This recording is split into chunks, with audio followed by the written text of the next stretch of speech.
bem com vocês? Muito bem, nós estamos aqui, pessoal, para mais uma aula de história. Eu sou Ana Paula Majoni e sabe o que eu trouxe hoje para mostrar para vocês? Um tapete. Ué, professora, um tapete? Isso mesmo. Nós vamos falar sobre os maiores fazedores de tapetes do Oriente. Sabe quem eram eles? Os persas. Roda a vinheta e vamos à nossa aula.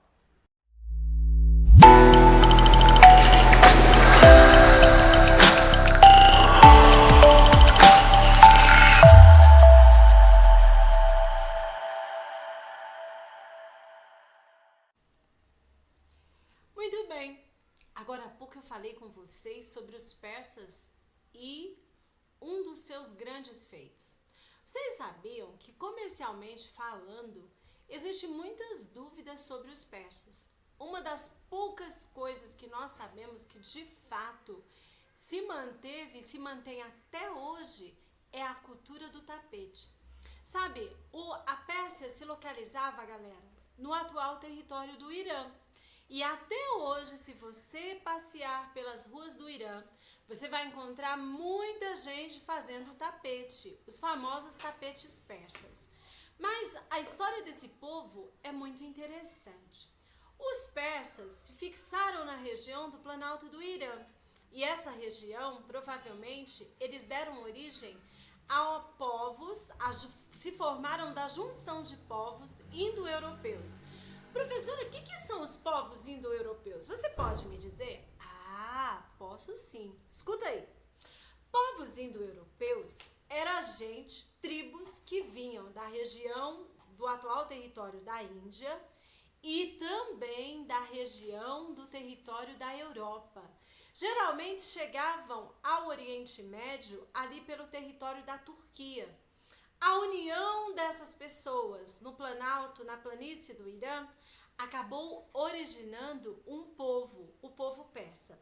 Sabe, quando os persas chegaram nessa região, ali também já vivia um outro grupo bem interessante.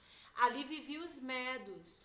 Os medos, ali por volta mais ou menos do século XV antes de Cristo, eles já habitavam essa região. Mas os persas foram promovendo sua cultura, um governo centralizado, e logo os medos foram perdendo seus costumes e foram ali se juntando aos persas. Por isso, muitos livros vai falar do Império Medo-Persa. A junção dos medos e dos persas deu origem ao império.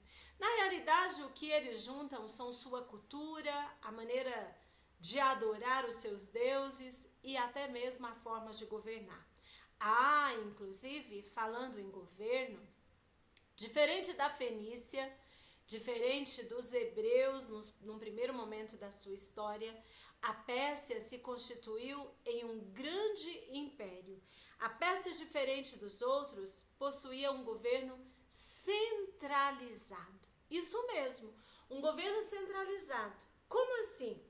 Os persas já possuíam líderes bem renomados. Vocês sabiam que até hoje a historiografia mundial, quando se fala de Ciro, Dario, Cambises, todo mundo logo sabe. Eram líderes, eram reis persas. E por que eles foram tão importantes? Porque esses homens criaram uma forma de governar que até hoje é absorvida por muitas civilizações. Entendam que eles tinham um império gigantesco, porque os persas foram conquistando, através de um exército forte e poderoso, praticamente todos os seus vizinhos. Isso mesmo, até os babilônicos. Isso, galera, os babilônicos tão poderosos no passado, os assírios, todos eles foram subjugados aos persas, até os egípcios. Lembra do Egito, tão forte e dominador? E como eles fizeram isso? Primeiro, constituíram para si um exército forte. Segundo, pegaram o jeito de guerrear dos assírios, só que com um detalhe diferente.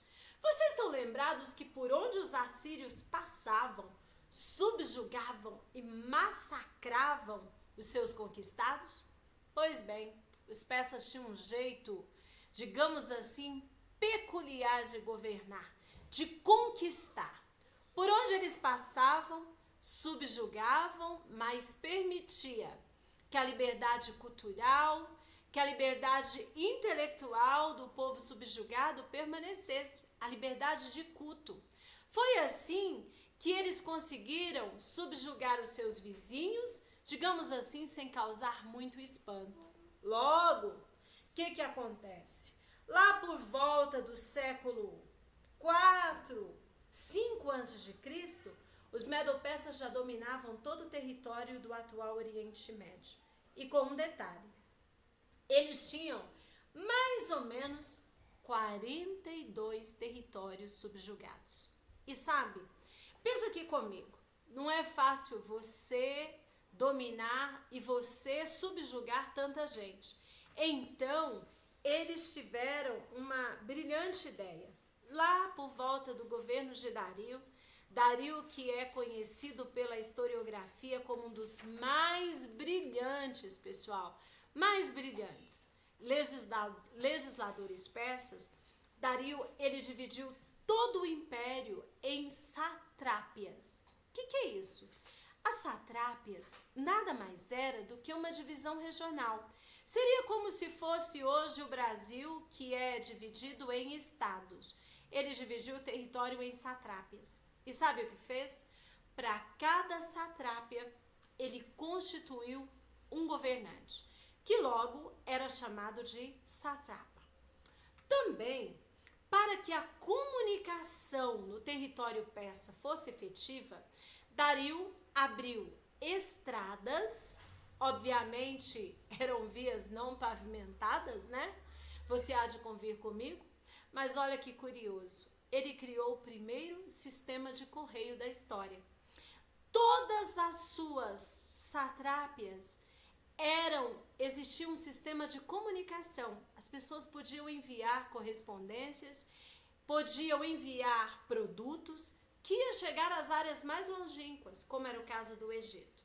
Outro detalhe curioso, para que economicamente os persas pudessem ter uma economia efetiva, Dario criou um sistema monetário.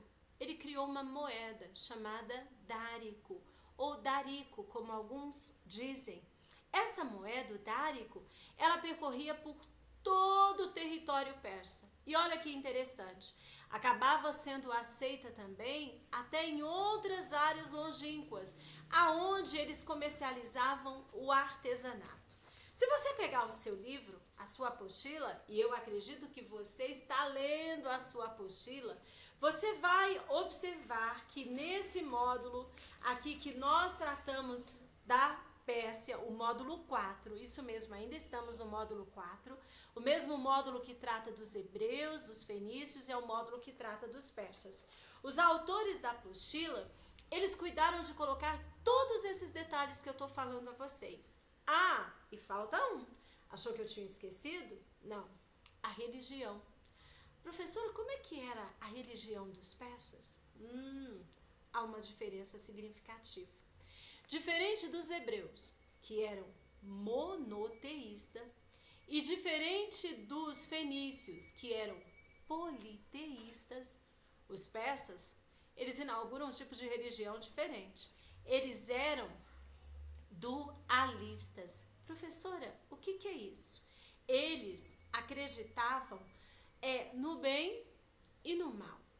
E por isso constituíram para si o zoroastrismo, que era um tipo de religiosidade onde eles acreditavam que tinham que oferecer culto ao Deus do bem, mas também ao Deus do mal. Nós sabemos que isso não é certo, né, pessoal? Nós que temos uma religião monoteísta, nós que acreditamos em um único Deus, entendemos que não era o melhor. Mas, sabe, igual às outras civilizações, os persas também tinham templos de adoração. E os persas também ofereciam sacrifício. E o que é triste, muitas vezes o sacrifício humano. E eu vou ficando por aqui. Nós vamos terminando mais uma aula de história. Espero que você tenha gostado. E eu espero vocês na nossa próxima aula, quando nós iremos falar da civilização grega. Aguardo vocês. Até mais, galera!